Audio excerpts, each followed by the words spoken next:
লুচির সাথে ছোলার ডালটা সবসময় আমাদের খুব পছন্দের। তো সেই ছোলার ডালটা যেভাবে রান্না করি রেসিপিটা তোমাদের সাথে শেয়ার করছি। প্রথমে ডাল, লবণ, মরিচ, আদা বাটা, জিরে বাটা সব কিছু একসাথে দিয়ে প্রেশার কুকারে সিদ্ধ করে নিয়েছি। তারপর অন্য একটা কড়াইয়ে একটু ঘি দিয়ে কোরানো নারকেলগুলোকে একটু হালকা করে ভেজে নিয়েছি। তারপর ভাজা নারকেল কোড়াগুলোকে ডালের ভেতরে দিয়ে কিছুক্ষণ ধরে ডালটাকে ফুটিয়ে নিয়েছি।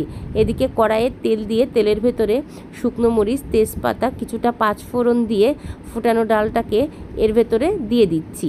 তারপরে কিছুক্ষণ জাল করে নিয়ে নামানোর আগে ভাজা জিরের গুঁড়ো, সামান্য একটু গরম মশলার গুঁড়ো আর একটুখানি ঘি দিয়ে আর স্বাদ মতো চিনি দিয়ে এটাকে নামিয়ে নিয়েছি। তারপরে এটা নামানোর পর আর একটা কড়াইয়ের ভেতরে সামান্য একটু ঘি দিয়ে কয়েকটা কিশমিশ ভেজে নিয়েছি। কারো কাছে কাজু থাকলে কাজুটাও দিলে কিন্তু খেতে ভালো লাগে, তবে আমার কাছে কাজু ছিল না, তাই আমি শুধু কিশমিশ দিয়েছি।